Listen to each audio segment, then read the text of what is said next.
देखिए ये क्वेश्चन बोल रहे हैं कि when two resistors are joined in series the equivalent resistance is 90 ohm. जब दो रेसिस्टर्स को सीरीज में जोड़ा जाता है, सीरीज मतलब जिसमें करंट है सेम सब में, जितने रेसिस्टर्स लगे हुए हैं, तो जब दो रेसिस्टर्स को सीरीज में लगाया जाता है तो उनका इक्विवेलेंट रेसिस्टेंस, नेट रेसिस्टेंस कितना बनता है? 90 ओम का। और जब वही दोनों रेसिस्टर्स को पैरेलल में जोड़ा जाता है, ठीक है ना, तो उनका इक्विवेलेंट यानी कि नेट रेसिस्टेंस कितना बनता है? 20 ओम। ठीक है ना, पैरेलल में। तो दोनों रेसिस्टर्स का रेसिस्टेंस क्या क्या रहा होगा, कितने कितने ओम के रेसिस्टर्स रहे होंगे, यानी कि रेसिस्टेंस निकालना है बेसिकली।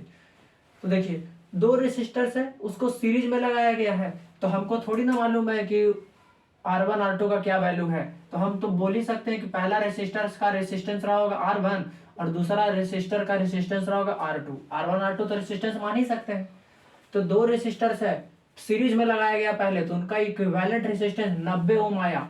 तो पहले तो सीरीज में जोड़ दीजिए, वैसे बोल रहा है क्वेश्चन, सीरीज में। तो जब दोनों को सीरीज में लगाएंगे तो इनका आर इक्विवेलेंट क्या बनेगा? आर इक्विवेलेंट सीरीज में क्या होता है? R equivalent. तो जितने रेसिस्टर्स है सबका सिंपली जोड़ कर देते हैं, तो R1 प्लस R2 ये हो गया इक्विवेलेंट रेसिस्टेंस सीरीज का। R1 plus R2 equivalent resistance series में। अब बताइए, अच्छा इसको RS लिख लेते हैं, R equivalent resistance in series combination. और कितना दिया हुआ इक्विवेलेंट रेजिस्टेंस सीरीज में? 90 ओम। मतलब RS बराबर R1 प्लस R2 और RS बराबर दे रखा है 90 ओम, तो ये भी 90 ओम के बराबर हो गया, इसी का तो वैल्यू दे रखा है। तो इक्विवेलेंट रेजिस्टेंस सीरीज में क्या आया? R1 plus R2। और इक्विवेलेंट रेजिस्टेंस ये R1 R2 कितने के बराबर है? तो है 90 ओम के बराबर। ठीक है। अब पैरेलल में, अब दोनों को पैरेलल में लगाया गया, तो पैरेलल में जब लगाया गया यही दोनों रेसिस्टर्स को, तो पैरेलल में आर इक्विवेलेंट क्या होता है? आरपी मान लेते हैं, इक्विवेलेंट रेसिस्टेंस इन पैरेलल कॉम्बिनेशन आरपी। तो पैरेलल में अगर रेसिस्टेंस लगा हुआ है तो उसका आर इक्विवेलेंट क्या होता है? 1/R इक्विवेलेंट बराबर 1/R1 प्लस 1/R2, ये लिखना पड़ेगा। 1/R1 प्लस 1/R2 ये पैरेलल कॉम्बिनेशन का फॉर्मूला है। तो यहाँ से हम जैसे RS डायरेक्टली निकाल लें उस तरीके से RP निकाल लेते हैं ना, ठीक है ना, RP निकाल लेते हैं, equivalent resistance in parallel. Solve करिए इसको। तो देखिए अगर इसको सॉल्व करते हैं हम तो 1/R equivalent in parallel combination बराबर R1 R2 LCM हो जाएगा। तो LCM ले लेते हैं, R1 से R1 गया तो R2 बचा, R2 से R2 गया तो R1 बचा, ऊपर में ये आया। अब हम क्या करते हैं, R पैरेलल को ऊपर ले जाते हैं, इसको पलट देते हैं। तो इसको पलट देंगे तो 1/RP था तो क्या लिखेंगे? सिर्फ RP। तो इसको जब उल्टे हैं तो इसको भी उलटना पड़ेगा, भेदभाव नहीं कर सकते। तो R1 R2 by R1 plus R2 ये लिखना पड़ेगा। आ रहा है ना स्क्रीन पे पूरा? हाँ आ रहा है, ठीक है। देखिए तो इसको अगर हम पलटे हैं तो R इक्विवेलेंट इन पैरेलल, तो इसको भी पलटना पड़ेगा, तो R1 R2 ऊपर चल जाएगा, ये R1 प्लस R2 नीचे आ जाएगा। अब देखिए अब पैरेलल कॉम्बिनेशन में दे रखा है कि जब रेसिस्टर्स को पैरेलल में लगाया गया तो उनका इक्विवेलेंट रेसिस्टेंस क्या बना? 20 ओम का बना। तो देखिए यानी कि डायरेक्ट यहाँ पर सीरीज कॉम्बिनेशन में क्या था? R1 प्लस R2 था, 90 दिया हुआ था। यहाँ पर R इक्विवेलेंट 20 ओम है और पैरेलल में R इक्विवेलेंट कितना आया? पैरेलल में R इक्विवेलेंट, ठीक है ना, ये क्या है? R इक्विवेलेंट इन पैरेलल, और कितने के बराबर आया? R1 plus R1 R2 by R1 plus R2। तो R इक्विवेलेंट इतने के बराबर आया है, और ये R इक्विवेलेंट क्वेश्चन में कितना दिया हुआ है? 20 ओम के बराबर, ठीक है ना, 20 ओम के बराबर। तो यानी कि ये निकल गया, दूसरा इक्वेशन हो गया, ठीक है ना। ये मान लेते हैं सेकंड इक्वेशन है और ये आपका फर्स्ट इक्वेशन है। तो देखिए ये R इक्विवेलेंट इन पैरेलल क्या आया? R1 R2 by R1 plus R2, और R equivalent in parallel combination दे रखा है 20 ओम के बराबर, तो 20 ओम के बराबर हो गया। तो यानी कि इतना बराबर 20 ओम हो गया और R1 प्लस R2 बराबर हो गया 90 ओम।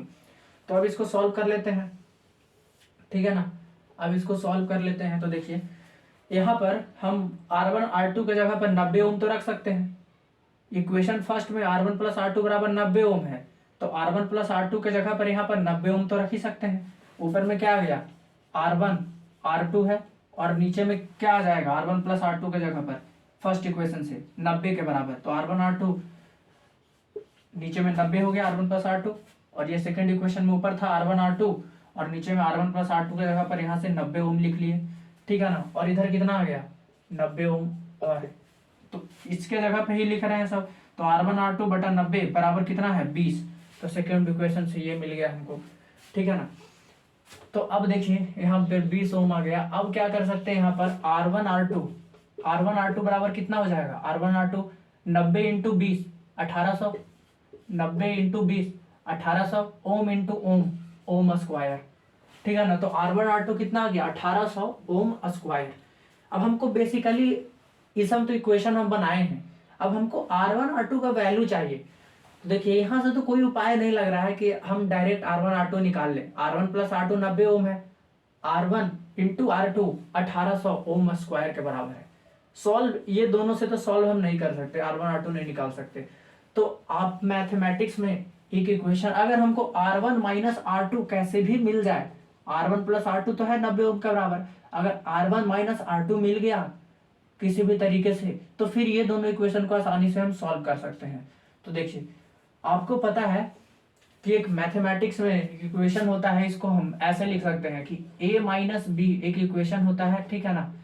a माइनस बी बराबर, ठीक है ना, ये आपको रिजल्ट याद रखना है कि a माइनस बी स्क्वायर बराबर a प्लस बी का स्क्वायर माइनस 4ab। ये रिजल्ट होता है मैथ में, आप ये पढ़े हैं कि a माइनस बी का स्क्वायर बराबर a प्लस बी का होल स्क्वायर माइनस 4ab, यानी कि a माइनस बी का होल स्क्वायर बराबर होगा a प्लस बी का होल स्क्वायर माइनस 4ab के। देख बिल्कुल होगा, देखिए इसको अगर a माइनस बी का होल स्क्वायर में तोड़िएगा तो इधर क्या आएगा एलएचएस में a square plus B square minus 2ab, तो इधर आ गया a square plus B square minus 2ab। जब आरएचएस को सॉल्व करिएगा तो a का स्क्वायर a स्क्वायर बी का square B square plus 2ab और माइनस 4ab, तो माइनस 4ab से प्लस 2ab चला जाएगा तो क्या बचेगा माइनस 2ab इधर बचेगा। तो इधर भी बच रहा है कितना a square plus B square minus 2ab, और इधर भी कितना बच रहा है a square plus B square minus 2ab, यानी कि दोनों रिजल्ट बराबर है, ठीक है। तो ये इक्वेशन है। अब देखिए ऐसा क्यों किए, क्योंकि हमारे पास a प्लस बी है, a इंटू बी है, ठीक है ना, तो a माइनस बी निकल सकता है। तो देखिए यहां से क्या कर सकते हैं हम, R1 a माइनस बी मतलब क्या, a को मान लेते हैं R1, b को मान लेते हैं R2, तो क्या लिख सकते हैं R1 माइनस R2 का स्क्वायर बराबर R1 प्लस R2 का square minus 4 into A B, तो ए बी मतलब R1 इंटू R2, ठीक है ना, R1 इंटू R2, ठीक है ना। अब देखिए अब क्या करते हैं हम लोग, R1 माइनस R2, ठीक है, ये स्क्वायर है, ये जब स्क्वायर हटेगा तो इधर पूरा पे रूट चढ़ेगा, तो रूट इधर चढ़ गया पूरे पे। R1 माइनस R2 का स्क्वायर था, लेकिन हमको निकालना सिर्फ R1 माइनस R2, तब ना सॉल्व करेंगे इससे और उसको।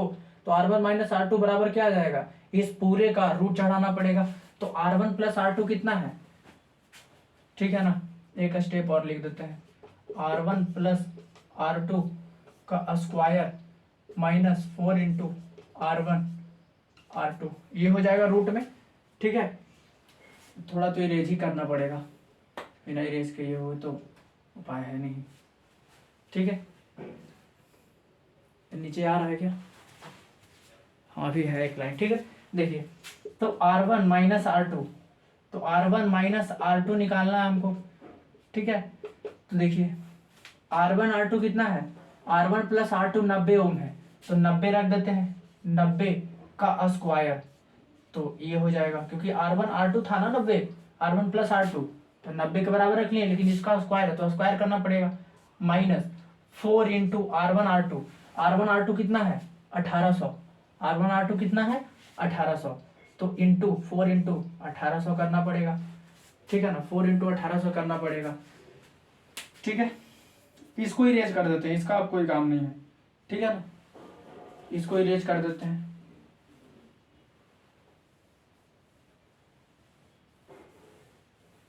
देखिए और यहाँ से हमको क्या मालूम चला, अगर यहाँ से हम लोग इसको सॉल्व करते हैं तो, ठीक है, R1 माइनस R2 बराबर 90 का स्क्वायर कितना हो जाएगा 8100 माइनस 18 चौको 7200, ठीक है ना, का अंडर रूट है बाबू, अब देखिए 8100 में से 7200 गया तो कितना बचेगा 900 का under root R1 minus R2। तो R1 माइनस R2 कितना आ गया 900 का स्क्वायर रूट कितना होगा 30। और क्योंकि R1 R2 है तो ये R1 प्लस R2 ओम में था तो ये भी ओम ही में आएगा लास्ट में, ठीक है ना। तो R1 माइनस R2, ठीक है। जैसे देखिए यहाँ 90 ओम का स्क्वायर तो ओम स्क्वायर, ये भी ओम स्क्वायर था तो ओम स्क्वायर भी रूट से बाहर आएगा तो ओम लिखाएगा ना। तो R1 माइनस R2 कितना आ गया 30 ओम के बराबर। अब सॉल्व हो गया, देखिए कितना अब आसानी से सॉल्व हो सकता है। इसको थर्ड मान लीजिए। फर्स्ट और थर्ड इक्वेशन को देखिए, R1 R2 बराबर 90 ओम है, R1 माइनस R2 बराबर 30 ओम है। तो अगर ये फर्स्ट और थर्ड को हम जोड़ देते हैं, फर्स्ट और थर्ड को हम जोड़ देते हैं तो R2 कट जाएगा, प्लस माइनस R1 वैल्यू निकल जाएगा, फिर किसी में पुट कर देंगे तो वो निकल जाएगा, ठीक है। तो उधर इरेज कर देते हैं, आई होप लिख लिए होंगे आप, उधर इरेज कर देते हैं।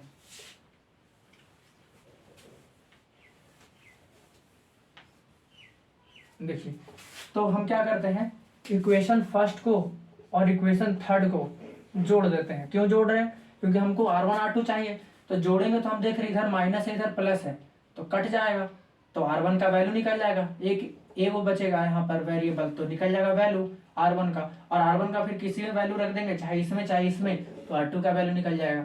तो जोड़ देते हैं। तो पहले इक्वेशन क्या था R1 प्लस R2 बराबर 90। दूसरा इक्वेशन क्या है थर्ड इक्वेशन को जोड़ना है तो R1 माइनस R2 बराबर कितना है 30, दोनों को जोड़ना है, ठीक है ना।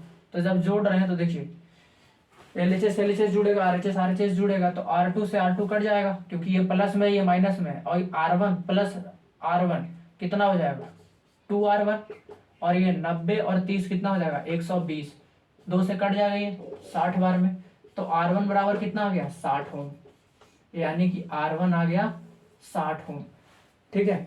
और R1 60 ओम आ ही गया और हमको एक ही दिख रहा है 60 ओम बस इसमें, और कहीं है नहीं, तो यही वाला ऑप्शन सही हो जाएगा। अब R2 भी निकाल सकते हैं। अब R1 60 ओम निकल ही गया तो R1 60 ओम चाहे तो आप इसमें पुट कर दीजिए 60 ओम यहाँ पर, चाहे 60 ओम यहाँ पर, वैल्यू निकल जाएगा दूसरे का। तो आप क्या करते हैं कि पुट R1 बराबर 60 ओम इन इक्वेशन फर्स्ट इक्वेशन में R1 बराबर 60 ओम पुट कर देते हैं इसमें। तो R1 का वैल्यू 60 ओम है तो 60 लिख दिए, प्लस R2 तो R2 लिख दिए, ठीक है ना, बराबर 90 तो 90 लिख दिए। तो R2 बराबर क्या आ जाएगा 60 उधर जाएगा तो 90 माइनस 60 कितना आ जाएगा 30 ओम। मतलब अब हम लोग दोनों रेसिस्टेंस निकाल लिए, R1 आ गया 60 ओम के बराबर और R2 आ गया 30 ओम के बराबर। तो ये हो जाएगा आपका आंसर, ऑप्शन नंबर 8।